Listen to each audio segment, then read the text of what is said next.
Podemos começar então. Bom, galera, vamos dar início então à nossa live dos Vikings, tema, live que a gente ficou prometendo para vocês desde julho, mês de julho, quando a gente realizou a nossa, que seria, não foi a nossa terceira live, a Vamos Falar de Bárbaros, em que o Lucas apareceu aqui, falou bastante, e a gente pincelou rapidamente temas como Escandinávia, Era Viking, pesquisa em Escandinávia medieval, mas ficou bem por cima, obviamente, e ficou esse gostinho de quero mais aí, da gente saber um pouco mais sobre escandinavística e mundo nórdico de maneira geral, né? E acredito que vai ser uma live bastante interessante, não sei se você sabe, não sei nem se o nosso convidado sabe, mas a live dos Bárbaros foi a live com mais gente, com mais espectadores que a gente teve, bateu na casa de 39, 40 espectadores, e também foi a live mais assistida no feed, quase 500 visualizações, e vira e mexe eu dou uma olhada ali, tem mais 10 ou mais 15. Então o Lucas é o nosso, para além de ser o nosso colaborador mais assíduo aqui no ciclo de lives do Poema, também é o nosso convidado mais pop, assim, foi o que meteu mais gente na live e que deu mais acesso no perfil também. Então, prazerzão estar te recebendo aqui pela terceira vez, Lucas. É meu prazer estar podendo aprender contigo aí. Como Eu eu que já te agradeço o apresentei, convite. tá certo. Como eu já te apresentei na outra live, vamos pular a apresentação. Quem quiser saber o currículo do Lucas, assiste lá a live dos Bárbaros, que está no feed. Então eu pensei da gente começar pelo começo, como é uma live de Vikings, né? Pode falar para nós um pouco Uhum. aí, Lucas, quem são os Vikings, o que é a Era Viking, o que esse termo significa? O que é um termo que a gente já falou um pouco na outra live, mas acho que cabe repetir aí, né? Para o pessoal novo aí, tá acompanhando o perfil. Bora lá então. Tá bom. Acho que é interessante a gente começar por esse tema, especialmente diante de uma notícia que circulou aí nas redes sociais, acho que na última semana, né, de que finalmente, né, o pessoal da biologia correu atrás e descobriu, entre aspas, né, aquilo que os historiadores já falam há muito tempo, né, de que os vikings não são uma etnia, eles não são um Uhum. grupo étnico. Então esse é o ponto de partida para qualquer discussão para falar sobre vikings, né? Os vikings não são um povo, né? Acho que esse é um excelente ponto de partida. Vikings são pessoas que realizam uma determinada atividade. E essa atividade pode ser traduzida, e foi traduzida na Idade Média mesmo, como pirataria. Ou seja, era sair ao mar, né, de barco, em expedições de pilhagem. Então era isso que caracterizava o viking, né, na Idade Média.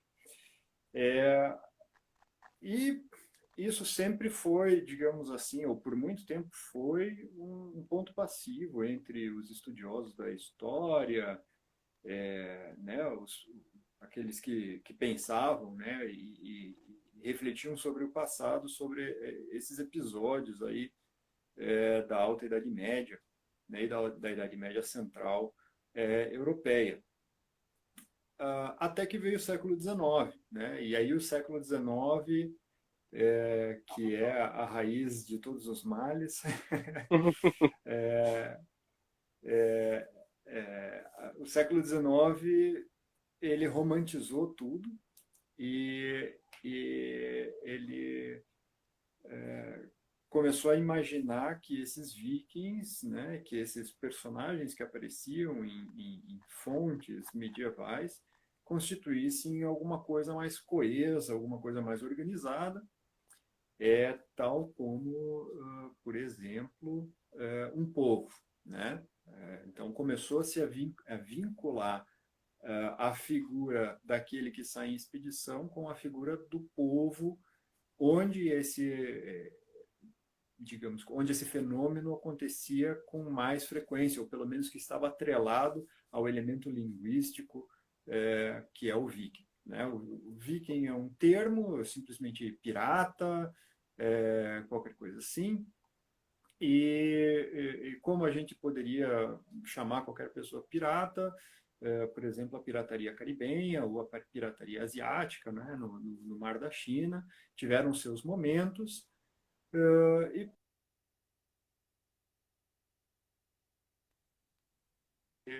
nós, em português, chamamos pirata, é como se nós, a partir de algum momento, ou pessoas que venham depois de nós, a partir de algum momento, começassem a chamar todos os brasileiros de piratas. Eles eram os piratas e etc. Os piratas, os piratas, os piratas. E que não faria muito sentido, né? Porque Uhum. pirata é uma coisa que a gente faz e não uma coisa que a gente é no sentido cultural, étnico, como povo ou coisa assim, né? Então, quem inventou isso foi o século XIX. O século XIX romantizou ele, e aqui é interessante pensar como historiadores e principalmente artistas, literatos desse século XIX, né, vão tentar criar uma certa, mais uma vez, né, a gente já até conversei com a Dani na segunda live, né, como Uhum. foi criado essa necessidade de se criar uma identidade nacional, né, desses estados-nação que estão surgindo, se consolidando no século XIX. Um dos elementos foi através dessa figura, da criação dessa figura do viking, né? Desse da mistura entre aquele que sai para fazer a pilhagem, etc., com aquele que é simplesmente um escandinavo, quer dizer, etnicamente, culturalmente, participa de um determinado corpo, grupo étnico. Né? Então, acho que aí é o ponto de partida desse caldo grosso. Aí. Sim. Quando fala século XIX, Lucas, pelo menos baseado no que eu peguei das tuas duas falas aqui no poema que tu já fez, é que as duas principais influências para se pensar quem são esses vikings, pelo menos a maneira como eles vão ser concebidos no imaginário popular de maneira geral, é basicamente Wagner e vitorianos. Tu acha que procede essa afirmação ou teriam outras vias aí para a construção desse personagem imaginário aí? Eu acho que em grande medida, sim, eu acho que em grande medida esses dois elementos eles vão ter uma influência preponderante. A gente, na verdade, não pode esquecer dos próprios escandinavos, né? Os próprios intelectuais da Escandinávia pensando o seu próprio passado, né? Pensando a sua própria história e nessas reflexões a respeito dessa Escandinávia medieval também elevando essa figura por, por ser, de certa maneira, representativo de uma determinada ânsia Uhum, por um, por um por uma glorificação de um passado em que essa Escandinávia foi expansiva, que ela foi conquistadora, que ela suplantou outros territórios e etc., uhum, né? E que ela se tornou, de certa medida, também o centro das discussões de toda a Europa, né? E que foram elementos que aconteceram pontualmente e que no século XIX já não é a realidade. Né? No século XIX, um território, por exemplo, como a Noruega, é um território extremamente empobrecido. Né? São camponeses, pobres, a fome é um problema que atinge essa população. A Islândia tem um problema similar, né? Sequer é um país independente, né? É uma colônia dinamarquesa. Então, se busca muito nesse passado uma legitimidade. Isso desses pesquisadores, desses pensadores escandinavos. Mas, para além disso, a gente tem que pensar como vitorianos vão elevar essa figura do viking por uma dupla razão, né? Por um lado, também por essa questão nacional e a ideia é, fomentada entre os vitorianos, né, de que a Inglaterra seria talvez o país com uma continuidade política, territorial mais longa em sua existência, e dentro de um contexto de imperialismo também buscando encontrar as raízes desse imperialismo na própria expansão escandinava, né? Quer dizer, a herança escandinava que para esses vitorianos vem via Normandia, né? Vem via conquista normanda. Então, vem um pouco dessa ideia de que os britânicos do século XIX, que dominam meio mundo, são isso por quê? Porque os vikings, né, esses navegadores, essa potência marítima, da Idade Média está na raiz, na base dessa população britânica.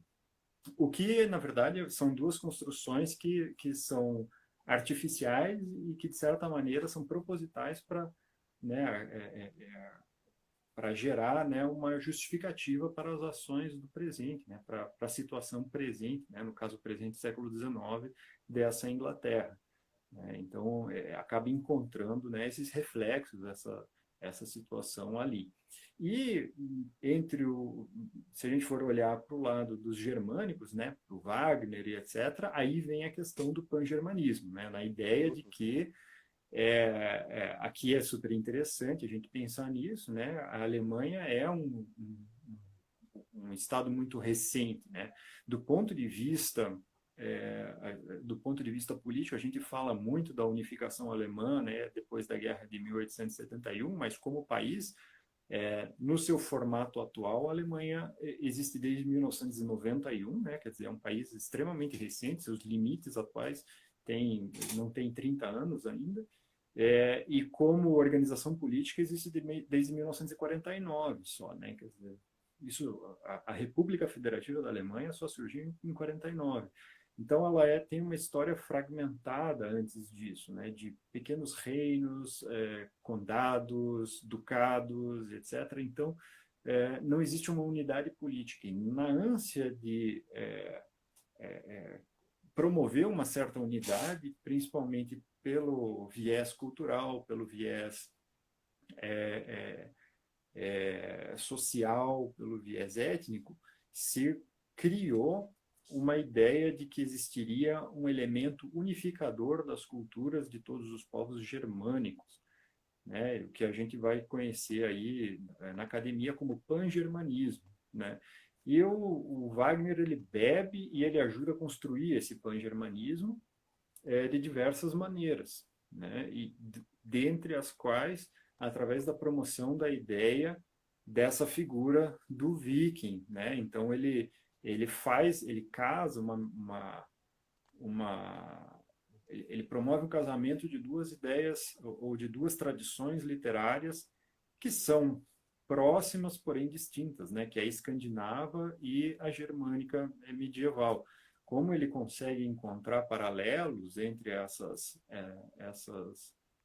tradições literárias que vão fornecer o material para suas óperas, então ele também vai ajudar a promover a ideia de que elas são uma coisa só, e aí, mais uma vez, o viking, o escandinavo, ele passa a fornecer um modelo de expansão, de certa maneira de unificação, de preponderância de bélica, física e etc., para uma Alemanha que tem um século XIX extremamente fragmentado, frágil e etc., diante de um contexto europeu. Né? Eles entram no século XIX tomando porrada do Napoleão. Né?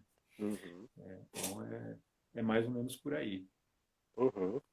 A gente fala bastante de século XIX aqui, né, Lucas? A historiografia mais nacionalista, né, do século XIX, especialmente início do século XX, né? Mas que outras vertentes historiográficas tu destacaria, pensando assim, século XX e XXI, dos estudos de Escandinávia medieval, assim? Quem tu acharia que são as correntes mais importantes, os autores mais importantes, ou que tiveram talvez um impacto maior, assim, nessa área? Olha, quando a gente pensa em história escandinava, século XX, século XXI, a consolidação de algumas tradições, digamos assim, ou de algumas vertentes historiográficas que correm quase que em paralelo uma com as outras, né? Um, Obviamente, a gente tem que pensar mais uma vez que a historiografia ela surge para dar conta, ou não que ela surge, mas ela se organiza enquanto um conhecimento acadêmico para dar conta de um fenômeno novo, que é justificar por que a gente tem que ter um Estado forte, centralizado e etc. Inevitavelmente, isso ocorre também em relação a essa historiografia da Escandinávia, dos vikings, etc. O que vai acontecer nesse sentido, lá na Escandinávia, é que essa vai acontecer a formação de toda uma tradição historiográfica em torno do estudo desse período na própria Escandinávia. Essa continua sendo talvez a tradição mais forte em termos de investigação a respeito da Escandinávia medieval. E isso é similar, ou a gente pode pensar que é praticamente paralelo àquilo que nós hoje temos em termos de Brasil. Quer dizer, quem são os principais pesquisadores da história do Brasil? São brasileiros. Os principais pesquisadores de história escandinava são escandinavos.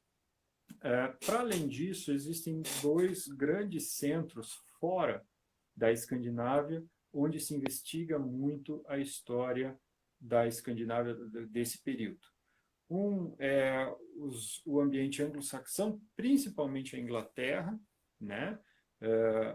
Os Estados Unidos têm também alguns investigadores importantes, mas a Inglaterra, em termos de volume de produção, né, é muito mais importante e tem uma relação, obviamente, direta com a questão dessa tradição vitoriana. Quer dizer, os Uhum. vitorianos que lá no século XIX vão estar na origem dessa ideia do viking, eles vão também ter uma influência sobre a academia e, obviamente, vão ter a sua descendência acadêmica atuando até os dias atuais. E o segundo grande centro de produção vai ser a Alemanha, né? Também, mais uma vez, descendente desse século XIX. Então, esses seriam assim os grandes centros tradicionais de produção acadêmica em torno dessa temática. Existem alguns pesquisadores que formam alguns núcleos fora desses grandes centros. Talvez uma das figuras mais emblemáticas nesse sentido, mais famosas entre os pesquisadores da Escandinávia e que atuam fora do circuito europeu ou norte-americano é a Margaret Clunies Ross, que atua na Austrália. Quer dizer, você tem alguém que está bem longe, bem distante da academia europeia, norte-americana, atuando e sendo uma pessoa, uma figura de grande influência no campo, né?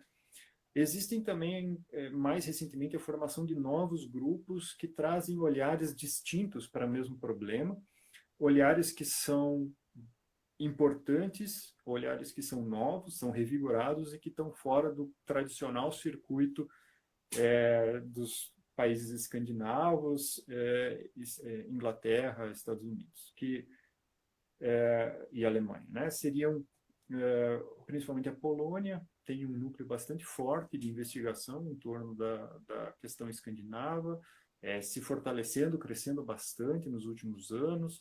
Acho que o Jakub Moravia, que é uma espécie de líder desse pessoal, já há algum tempo vem demonstrando investigações de fôlego, e um pesquisador mais novo, um arqueólogo bastante famoso, que é o Leszek Kardella, que faz uma investigação em torno da figura feminina, né, na sociedade escandinava, a partir de uma perspectiva arqueológica. Ele tem um projeto interessante chamado Amazonas, né, as Amazonas, não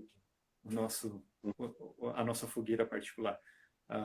Amazonas do Norte chama, né, o projeto dele, que trabalha justamente a questão da mulher guerreira nessa sociedade escandinava a partir de uma perspectiva arqueológica. E há um outro campo que é tradicional, mas que a gente tem pouco acesso, por questões políticas, né, ao longo de todo o século XX, por questões políticas e por questões culturais, linguísticas desde então, que é a academia russa, né, ou Uhum. antigamente soviética, onde existe também uma investigação bastante importante, principalmente pela presença escandinava no território russo, no território da atual Uhum. Rússia, a questão lá dos vikings, né, na região do Volga e assim por diante, né? os Rus, né, que a gente vai chamar, que estão uhum. na base daquilo que, inclusive, dá o nome para a atual Rússia. Então, acho que seriam talvez esses os grandes centros de produção. O Brasil é uma periferia nesse sentido, né? Periferia da periferia. Temos pesquisadores na Argentina também, temos pesquisadores no México, tem pesquisadores em Portugal, na Espanha e assim por diante. Mas nós ainda somos assim como aqueles que são de fora e que se interessam pela temática. Nós somos, obviamente, bem aceitos, nós somos, obviamente, tratados com respeito, mas nós temos, em geral, também uma dificuldade de acesso a muitas materiais de investigação. Não aquilo que está impresso, claro, né? Mas, por exemplo, realizar a arqueologia da era viking,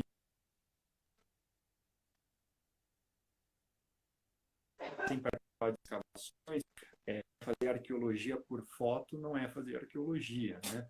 Hum. Então isso precisa, então não existe essa possibilidade de você não, né, você não poder investigar isso de uma maneira mais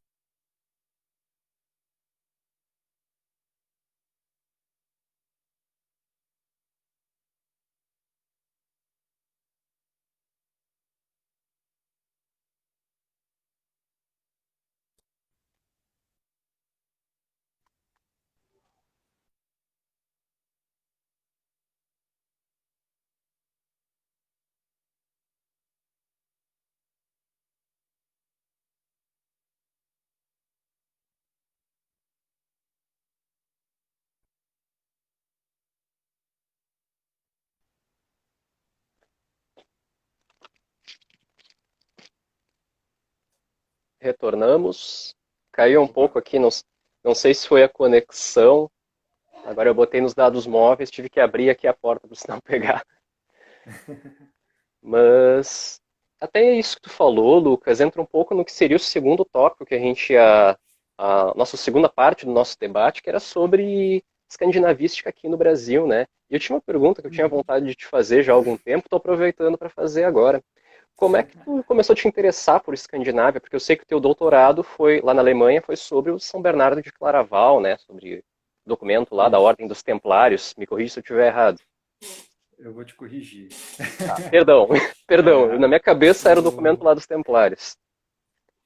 é, o meu doutorado lá na Alemanha é sobre, ou foi sobre, pensamento político do século XII, né? Uhum, Então, me interessa o pensamento político. E eu abordo essa questão do pensamento político no meu doutorado a partir de fontes que não tratam de política, ou seja, fontes cujo tema central não é política.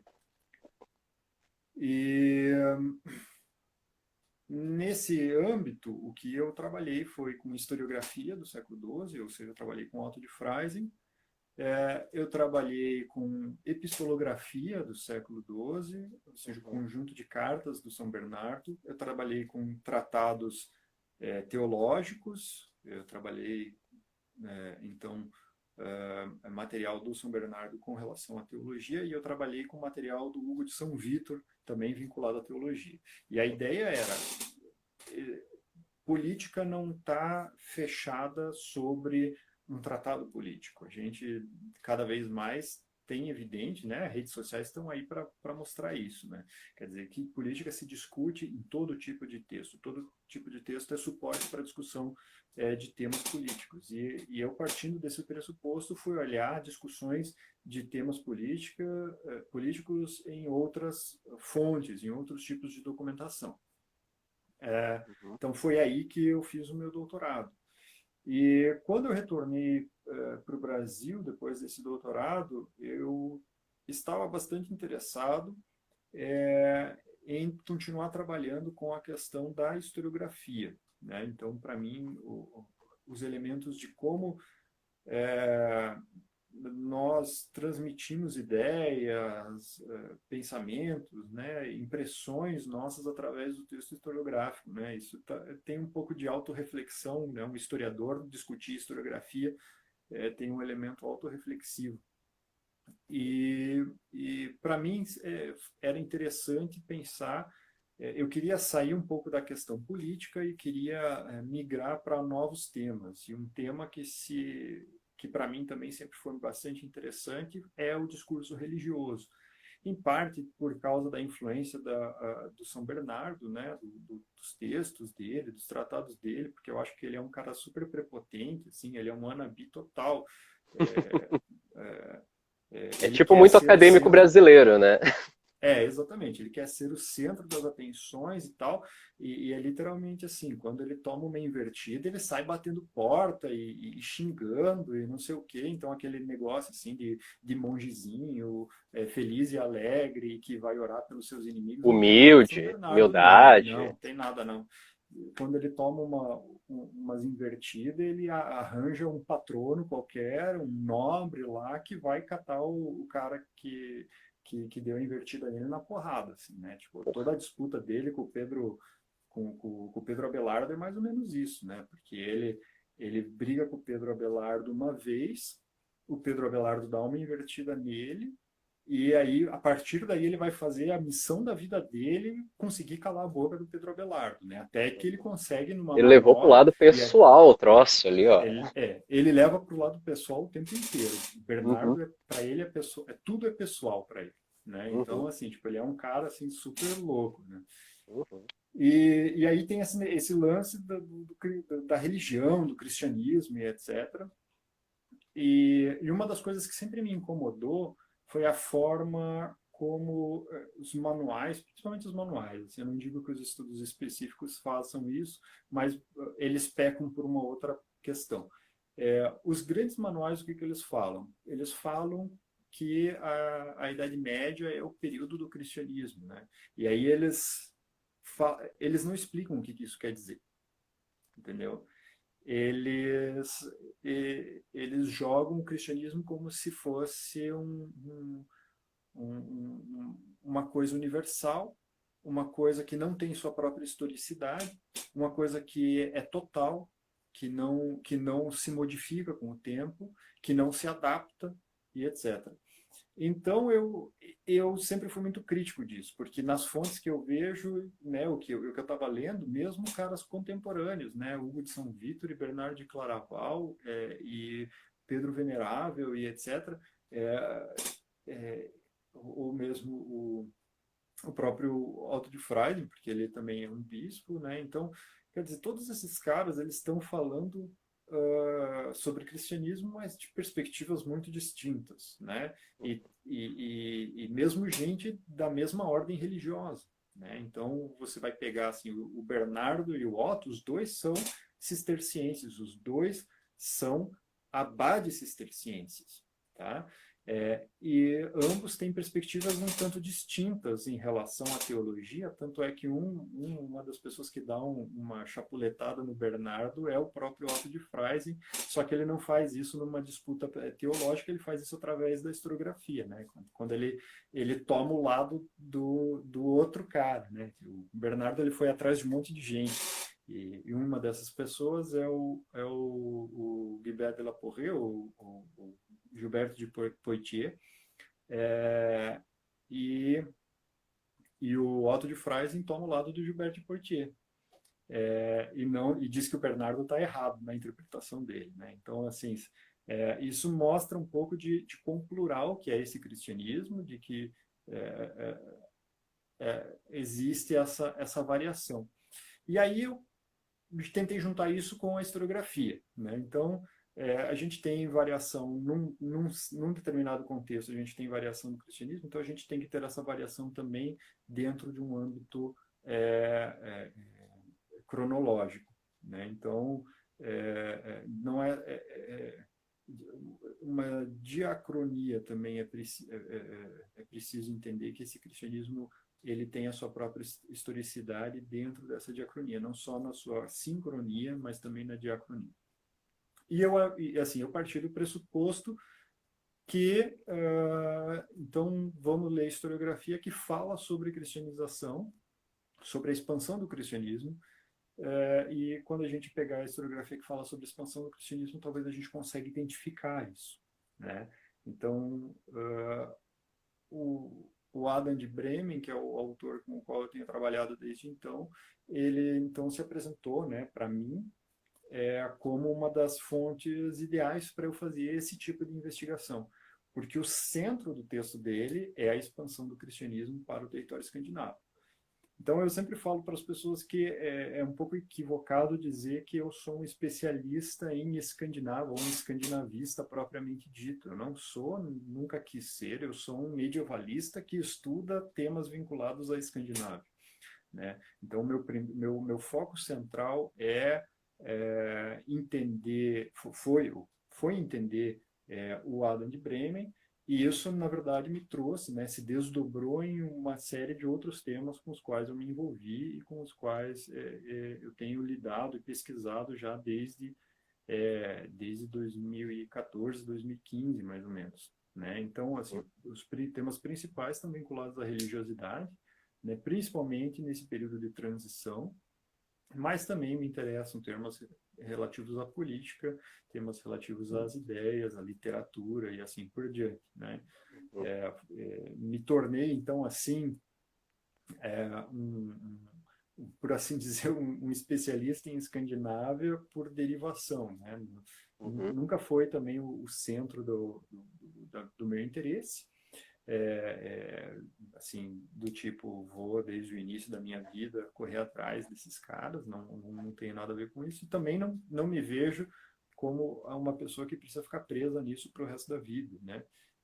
Não sou dono do campo, acho que, muito pelo contrário, acho que ninguém e quem se acha dono do campo faz isso só porque, né, não dá conta do próprio taco, né? Então, é que nem cachorro bravo, né? Late para manter o pessoal do lado de fora da casa, mas se alguém entrar na casa, ele corre e morde o próprio rabo, né?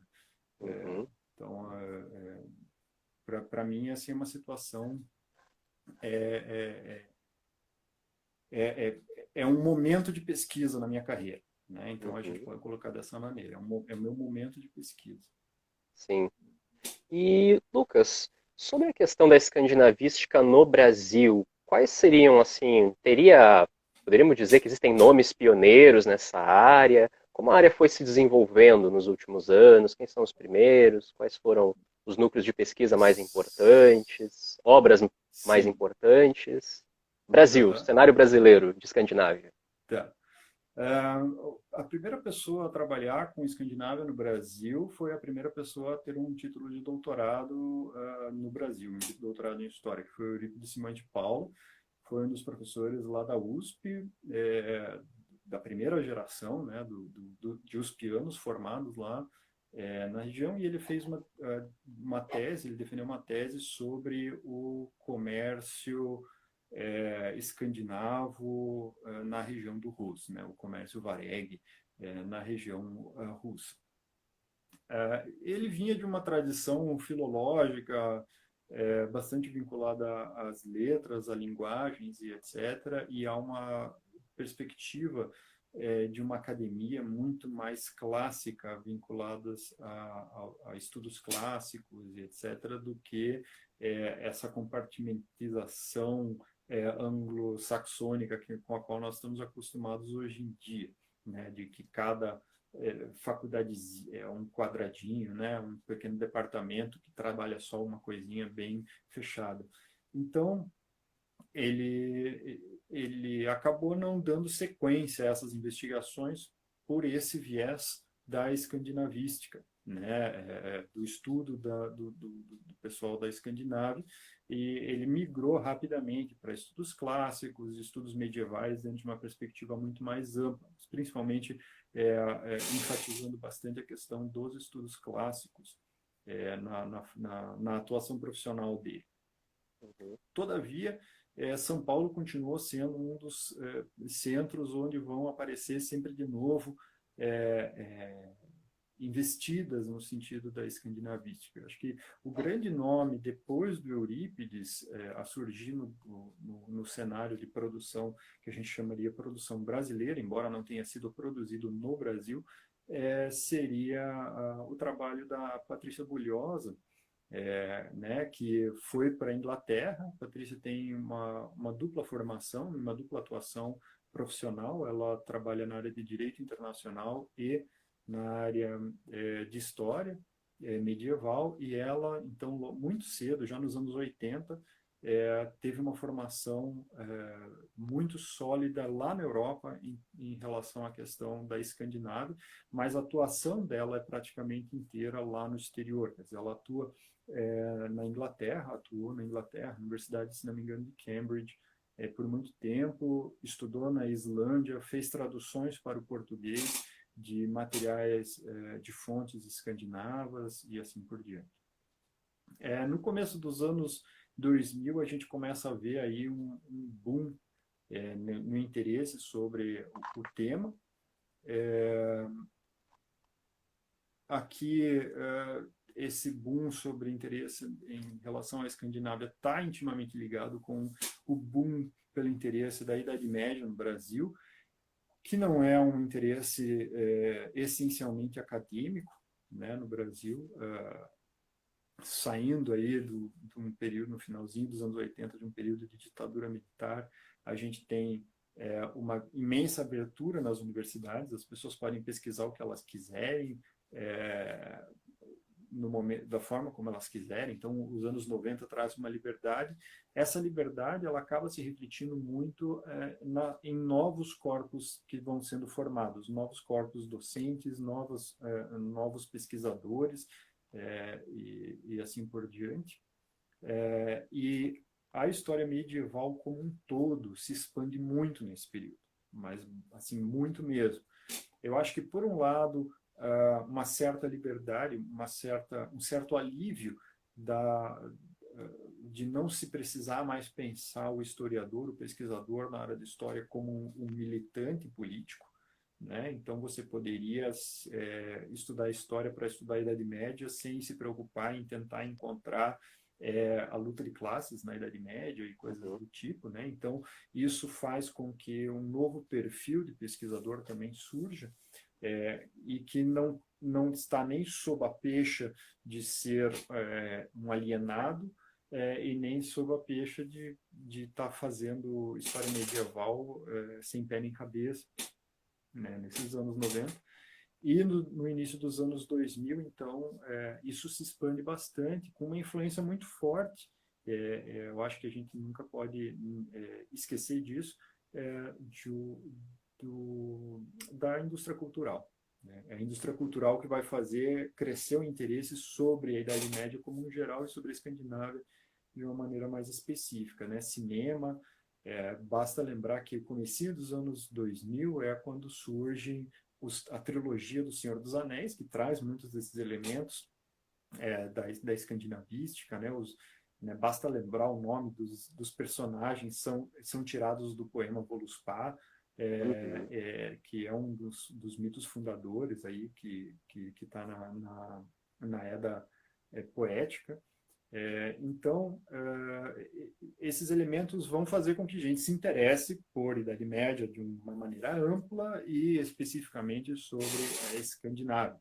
E aí surge uma figura central nesse momento, que vai ser o grupo de pesquisas Bratair, né, que eu não sei como é que chama aquilo lá, para mim é Bratair, que é um pessoal que vai se organizar em torno de estudos celtas e germânicos, quer dizer, uma coisa que é meio novidade assim, para o Brasil, porque também a nossa Idade Média até os anos 90 era uma Idade Média ibérica ou francesa. Então começa a surgir interesse por um novo tipo de Idade Média, uma Idade Média que é mais distante, etc., da nossa tradição, por assim dizer. E dentro desse grupo Bratair vai ser a figura do Johnny Langer, que vai começar a mexer com essa figura do viking, né, da história escandinava e etc. E a trajetória dele é uma trajetória bem interessante, né? Como é que ele chega também nessa questão do viking. Também ele não tem formação nenhuma na área de história medieval, nem nada. O que ele tem um trabalho de doutorado dele sobre o IHGB e como o IHGB imaginava uma presença escandinava no Brasil, né, e se discutia, tem quem se interessa por isso, né, no século XIX, há uma tendência bastante forte sobre querer encontrar uma europeização mais forte do território brasileiro, e aí algumas dessas teorias era, por exemplo, que tinha umas rachaduras lá na Pedra da Gávea que o pessoal começou a imaginar que eram runas escandinavas. Então o Johnny fez um baita de uma investigação nesse sentido, de como esses pesquisadores, né, não sei nem se pode ser pesquisador, né, mas esse pessoal do IHGB aí do século XIX, esses interessados em história, estavam fazendo esse tipo de discussão. E isso fez com que ele, então, a partir daí, para o pós-doutorado dele, fosse para a USP, trabalhar com o Hilário Franco Júnior, e a partir daí ele começa a trabalhar efetivamente com história escandinava, com vikings e etc. Né? Então, no pós-doc dele. E acaba que ele, por um bom período, vai ser uma das únicas pessoas a lidar com o tema assim a partir de uma perspectiva acadêmica, né? Ele logo depois ele se coloca em uma universidade, se não me engano no Maranhão, eu não vou saber dizer para vocês se era federal ou se era estadual do Maranhão. Então ele começa uma carreira no Maranhão e depois ele se transfere para a Federal da Paraíba, lá onde ele atua até hoje na, no curso de Ciências das Religiões, né? Antigamente se chamava curso de Teologia, né? Hoje, porque teologia tem muito a ver com só cristianismo, né? Então o tema, o nome é Ciências da Religião. Tem uma outra abordagem, vamos estudar as religiões de uma maneira ampla, e aí como o Johnny Langer já vinha lidando com essa questão da Escandinávia, com a questão das religiosidades escandinavas, ele encontrou então o seu nicho ali na Universidade Federal da Paraíba para trabalhar com a questão escandinava lá na Paraíba. A partir aí dos anos 2010, um pouquinho antes dos anos 2010, a gente começa a ver, então, surgir uns outros pesquisadores, 2007, 2008, começam a surgir uns outros pesquisadores que também lidam com a questão da Escandinávia, principalmente no sul e no sudeste, né? E esses outros pesquisadores vão começar a fazer produções acadêmicas com um outro viés e com uma outra formação, né? Uma formação que já vem desde o início da formação dentro da área de estudos medievais, voltada para o estudo da Escandinávia medieval.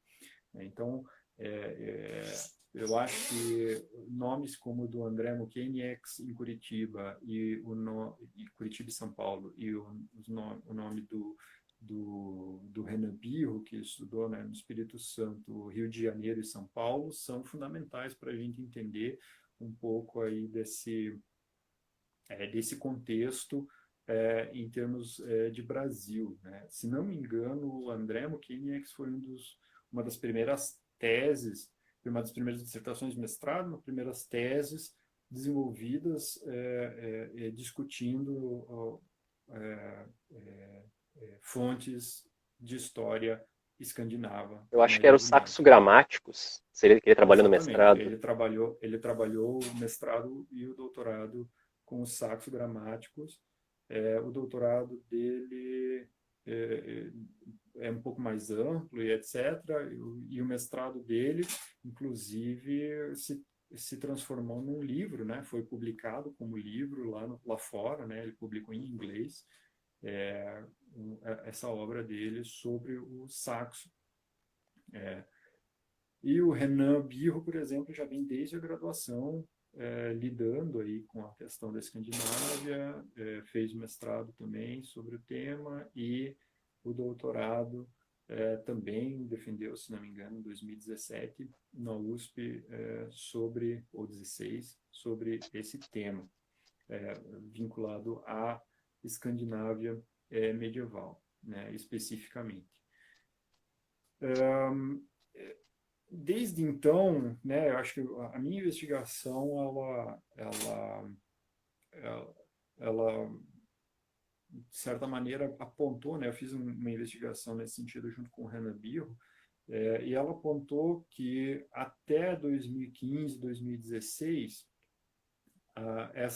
essas pesquisas na área de escandinavística, elas eram bem descentralizadas, elas estavam eram iniciativas quase que pontuais, etc., e estavam espalhadas principalmente na região sul e sudeste, né? Não posso esquecer de falar, por exemplo, também do trabalho do doutorado do Theo Mosburger, que é Uhum. docente em Curitiba, mas fez o doutorado dele na UFSC, em Traduziu algumas coisas para o Florianópolis, português e também, que, né? exatamente, ele não só traduziu algumas coisas, como o doutorado dele é um doutorado em tradução, e a tradução que ele fez foi de uma saga, se não me engano, de uma saga, de uma das maiores sagas, eu não vou saber precisar Ele tem a qual delas. Volsunga em português. Não sei se seria essa do doutorado dele, mas essa foi uma Não sei que eu se sei foi que a ele traduziu. Volsunga que ele traduziu.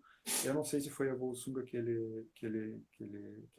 foi a que ele traduziu para o português, para o doutorado. Eu sei que ele traduziu ela para o português, mas eu não sei se foi essa a do doutorado Ah, o dele. colega falou, foi a Nial Porque Saga. O a colega colocou Niels, aqui. Santiago, que está nos acompanhando. Uhum. Desde então, aí, do 2016 e etc.,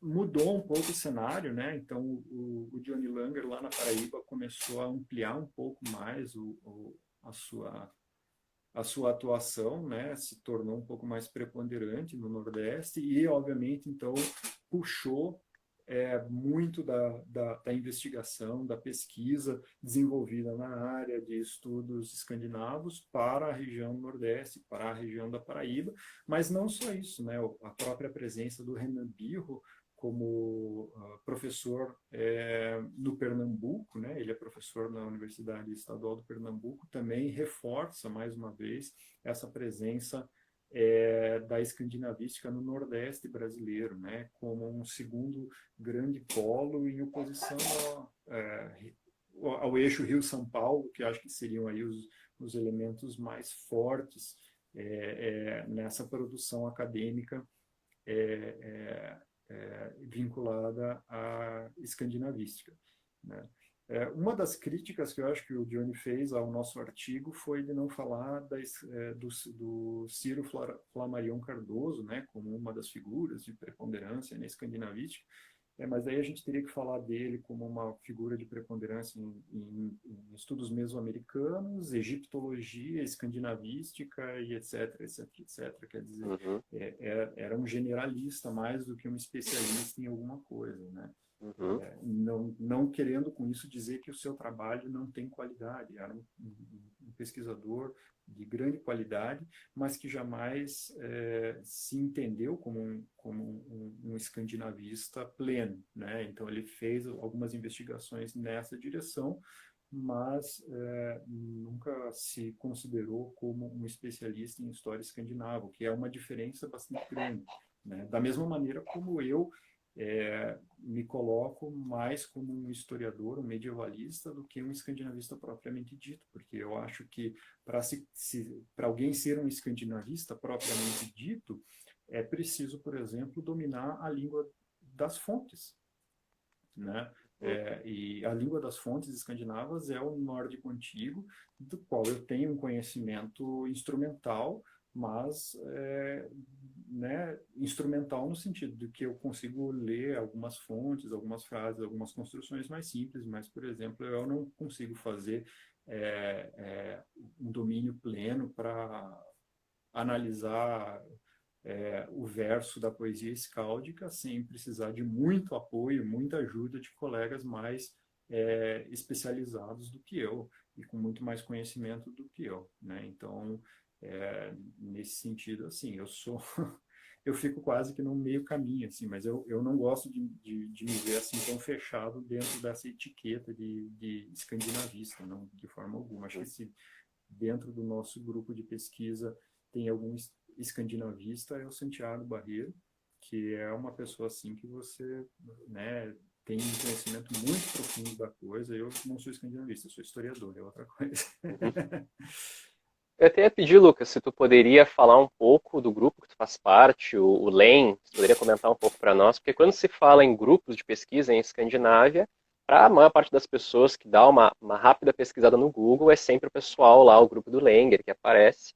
Então, como já Uhum. é um grupo conhecido, não faz sentido indicar aquilo que já é conhecido do pessoal, né? Então, a gente busca dar um Sim. pouco de espaço para os grupos, para os pesquisadores que não são, que trabalham já, que são experientes nas suas áreas, mas que não estão assim tão no mainstream, assim, pelo menos não são tão conhecidos do grande público, sabe? Então, podia falar para nós um pouco Uhum. do teu grupo, do Claro, quem são, o que claro. fazem. É, ah, bom, acho que, assim, eu não quero me alongar muito, mas você tocou na questão do Neve, né? E o Neve é interessante, né? Porque ele já parte do pressuposto de que é um grupo de estudos vikings. E nós, quando nós fizemos a proposta, né? Eu fiz a proposta de trabalhar com outro grupo de pesquisa e que não é um antagonismo necessariamente num sentido negativo da coisa ao Neve, mas numa alternativa, numa proposta alternativa era justamente isso, né? Buscar então uma aproximação aos temas da Escandinávia que não partisse do pressuposto desse estereótipo do viking. Então, lá em 2015, conversei com alguns colegas, eu conversei através do Renan Bio, entrei em contato com o Santiago Barreiro, eu já conheci o André Mukinek, nós fomos colegas de graduação, conversei com alguns outros colegas, e aí alguns como apoiadores, mas como elemento central do nosso grupo de pesquisa, eu organizei então eu, o Santiago, o Renan Birro e o André Mukinieks, um grupo de pesquisas que tem uma perspectiva distinta em relação a essa Escandinávia. Nossa proposta, né, de leituras da Escandinávia medieval é tentar compreender diversas facetas desse passado escandinavo sem recair, né, no clichê de estudar vikings, etc. Então, cada um de nós tem uma abordagem distinta nesse sentido. Eu trabalho com a questão religiosa, o André Mukinieks também trabalha com questões religiosas, mas, para além disso, trabalha com questões de poder e de intelectualidade. O Renan Birro trabalha muito com questão material e com o século XIX, quer dizer, a construção do nosso conhecimento a respeito da Escandinávia lá para a partir do século XIX até os tempos atuais e como isso influencia. E o Santiago, que é o nosso colega argentino, Santiago trabalha muito com questões sociais e econômicas, né, de uma perspectiva que vai nessa direção em relação à investigação da Escandinávia. Né? Ele gosta de falar sobre fazendeiros brigando por causa de ovelhas, por assim dizer. É um recorte bem diferente, realmente. Exato. Né? E que, no fundo, acaba sendo talvez um dos temas centrais que vão aparecer, por exemplo, nas fontes. Né? Há uma ideia de monumentalização das fontes, mas é porque nós temos algumas fontes que são privilegiadas para falar dessa monumentalização, e quanto uma grande quantidade de fontes, e aqui a gente, até para sair um pouco das fontes narrativas, né, a gente pode pensar em outros fundos, depósitos de fontes que vão falar sobre transações financeiras, como tem para toda a Idade Média. Né?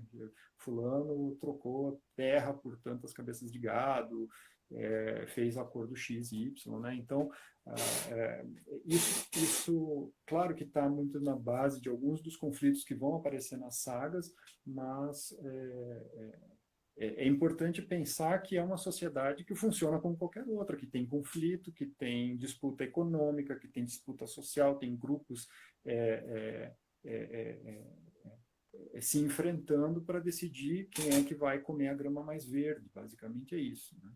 Uhum. Bom, Lucas, a gente tem mais 3 minutos, segundo o meu relógio aqui, e a gente gosta de deixar esses minutos finais para o convidado fazer um merchan de alguma produção, como tu já falou do laboratório, né? Mas quem sabe tu fala um Uhum. pouco do livro que tu traduziu, como foi essa experiência aí. Nesses minutos eu acho que cabe aí um merchanzinho do que tu vem fazendo com relação à Escandinávia, tua Claro. tradução aí do livro que tu fez.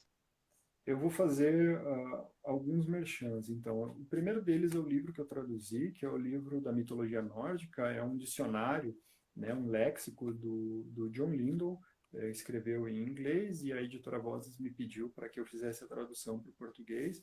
Para mim é uma obra fundamental para quem está começando, né? Então tem é, quem começa com essa investigação em relação à mitologia especificamente escandinava tem que pegar esse livro porque ele explica terminologias, explica quem são os deuses, os personagens, os seus arcos narrativos principais, as principais fontes onde você vai encontrar esses autores. Além disso, vai falar sobre os poemas, então ele traz uma perspectiva bastante ampla. O segundo merchan que eu vou fazer é do meu próprio livro, que não está publicado, mas que vai sair no ano que vem. E que, bom, a gente marca uma live daí para falar dele, mas, bom, vou deixar vocês com a pulga atrás da orelha, mas é sobre a minha investigação a respeito da cristianização da Escandinávia e a respeito de como o Adam de Bremen interpreta isso e como ele faz uso da sua historiografia para passar também umas ideias meio doidas aí a respeito do seu próprio presente. E o terceiro merchan que eu vou fazer é do nosso grupo de pesquisas e sua inserção internacional, né? Na verdade, nós do LEM estamos meio assim parados, meio pausados, assim, né? Sem fazer muito alarde do nosso grupo de pesquisa, principalmente porque nós agora estamos enfatizando nossas relações internacionais com um grupo maior que é a Sociedade Ibero-Americana de Estudos Nórdicos, né, em que a gente então está reunindo pesquisadores de língua portuguesa, espanhola, castelhano, catalão e assim as diversas variedades, italianos e etc, para a gente reunir um grupo aí do pessoal de língua latina nesse Uhum. contexto. Bom, acho que é isso aí então, Lucas. Deve estar faltando uns agora, já bateu aqui 30 segundos para acabar. Lucas, muito obrigado pela tua participação. Fico felicíssimo aí, é sempre um prazer estar te recebendo, estar te ouvindo falar. O pessoal gosta muito aqui das tuas falas, sempre tem um monte de elogios. E acho que é isso aí, né? Ainda estamos